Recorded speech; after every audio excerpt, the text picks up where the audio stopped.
Sujet: Khalifa Sall et les législatives du 30 juillet prochain. Quelle campagne électorale à partir du 9 juillet pour le maire de Dakar en prison? Merci Mamadou, à tout à l'heure. Culture du jour, 11 jeunes talents vont reposer. Alors Mahmoud Ibrakan, ça fait débat. Khalifa Sall en détention préventive dans l'affaire de la caisse d'avance de la mairie de Dakar. Il dirige la liste de la coalition Manko Taxawu Sénégal. Il ne pourra pas battre campagne, à moins que, et cela frustre ses partisans. Ce n'est pas une première qu'un homme politique est emprisonné au Sénégal. C'est une des choses les mieux partagées chez les politiciens.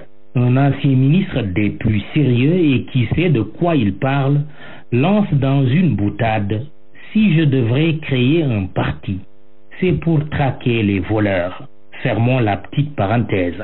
En revanche, si le maire de Dakar ne recouvre pas la liberté avant le 9 juillet prochain, jour du démarrage officiel de la campagne électorale pour les législatives du 30 juillet, ce sera une grande première.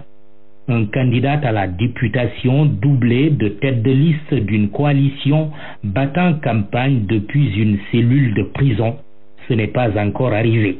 Telles que se présentent les choses, Khalifa Sall risque d'en être l'inaugurateur. Les faits à lui reprocher peuvent être diversement appréciés et la justice dira s'il est coupable ou innocent. Mais le constat est là et il n'est pas trop à l'honneur du pouvoir. Le ministre de la Justice a été inspiré de préciser devant la législature finissante que le premier magistrat de la capitale jouit de ses droits au même titre que les autres candidats au nom du principe de la présomption d'innocence.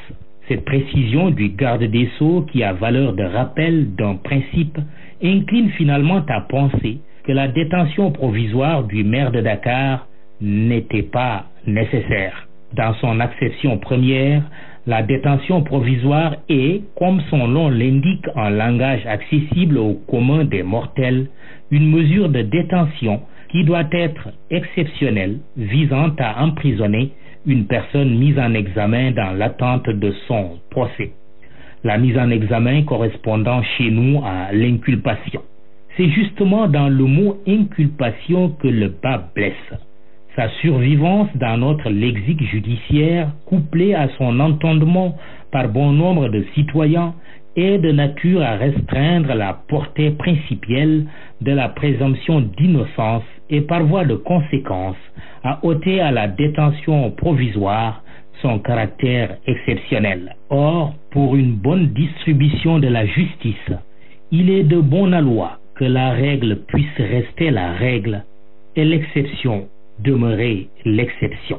En relation avec la procédure visant le maire Khalifa Sall, sa mise en liberté au moment de son inculpation n'aurait été en rien préjudiciable à la manifestation de la vérité, si seulement l'objectif visé était et demeure de faire la lumière sur l'utilisation de la caisse d'avance de la mairie de Dakar durant la période retenue par le procureur de la République, maître de l'opportunité des poursuites, lui-même se fondant sur un rapport de l'IGE. Il est difficile depuis le début de convaincre de l'innocence de la procédure ayant abouti à l'incarcération du maire Sall, tant sa coïncidence avec le calendrier électoral est troublante. L'arme utilisée contre l'adversaire politique n'est pas loin d'être non conventionnelle. Le temps de la justice semble s'être confondu avec le temps de la politique. Et le camp présidentiel dans tout cela, Mamadou? Georges, pour le pouvoir, la neutralisation de l'adversaire présenté à tort ou à raison comme étant la plus grande menace en valait manifestement la confusion de temps et de rôle. Confusion très tentante pour un régime qui fait face à un double enjeu: remporter la majorité des sièges de l'Assemblée nationale et cerise sur le gâteau d'une éventuelle victoire, arracher au maire Khalifa Sall ce qui lui est le plus cher: Dakar, épreuve reine des Olympiades du 30 juillet. Une victoire à la Pyrrhus pourrait-on s'écrier. Qu'à cela ne tienne, pourrait-on répliquer. L'essentiel serait dans la conséquence immédiate et désastreuse d'une défaite pour le socialiste en rupture avec son parti, battu électoralement, éliminé politiquement et peut-être condamné judiciairement. Inversement, c'est un jeu hautement risqué pour le pouvoir en cas d'échec de sa tentative de reprise de la capitale. Une défaite serait synonyme pour lui de camouflet mémorable et de victoire historique pour le maire de Dakar, Khalifa Sall. Battre un régime en place qui l'a contraint à battre campagne en prison. Ce serait un record olympique, électoral absolu. Dans ce cas de figure, il sera difficile, voire impossible de le maintenir encore longtemps en détention.